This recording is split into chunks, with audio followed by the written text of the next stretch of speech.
Hi, I'm Tim. Welcome to Watchbox, and thanks for logging on. If you love this watch, email me, tmosso@thewatchbox.com. Your purchase and pricing email question line for buying this or any watch you see on any Watchbox platform. Please reach out to me directly. Email tmosso@thewatchbox.com for pricing.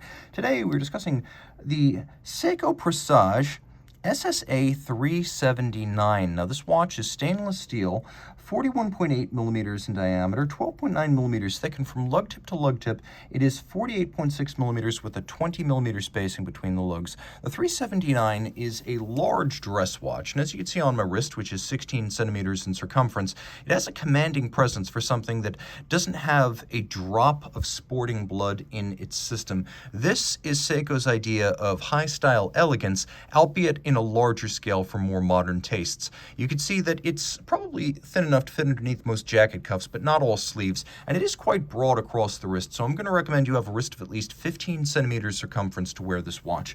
Now, it's got an upscale strap. As you can see, large rectangular scale alligator leather. A watch at this price point could be forgiven for using calf skin, but it's nice to see gator is used. It's a matte finish, has a little bit of bolstering to give it volume. It has a monotone stitch, it has a sheer cut side, and then you can see calf skin on the bottom, and it is wonderfully supple. This is a brand new Seiko factory strap. No crimping, no gouging. Another feature that's perhaps a surprise at this price point is a twin trigger release deploy and clasp. Frankly, a pin buckle would have been customary in this price range. Not only is it a deployant, but it has twin trigger release, so you have to press the triggers for it to open. It cannot pop open by itself. Now, taking a look at the case, it's relatively simple. High polished, integrated lugs. They come to a nice tapered point. They're actually quite narrow when viewed head-on. And then we have a bezel that is stepped in several times from the case band. You can see there's a double step to the bezel. And then we have a crown with a Seiko S and a nice sharp knurling for easy winding. We have sapphires front and rear. And then the dial is a combination of gray, silver satin, and black elements. So you can see outboard there's a very slightly sloped rayhot or track, a chapter ring, that acts as your scale for reading seconds or minutes. We have applied and blackened Roman numerals, and you can see there's a watchmaker's 4 used at 4 o'clock. You can also see that the Seiko logo as well as Presage automatic are appliqué on the dial, and the dial's not quite split down the center. It's more of a 60-40 split.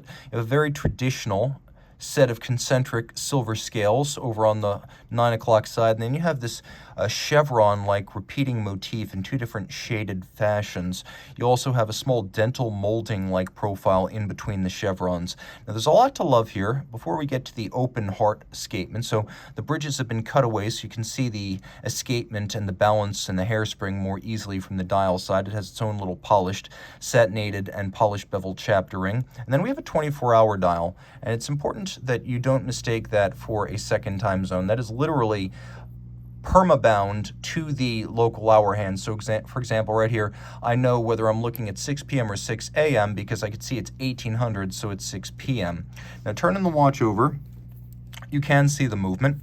It's not high horology, but it is all in-house, as Seiko makes everything from the shock protection to the stones to the lubricants themselves. Caliber 4R39 automatic winding. It has a 41-hour power reserve. It has the 24-hour scale. It pivots on 24 joules. And it has a stop seconds function. So when you pull the crown, you can actually stop the seconds and set the watch precisely against a reference time. All of this is 30 meters water resistant. Reach out to Tim Mosso at thewatchbox.com for purchase and pricing details of this Seiko Presage.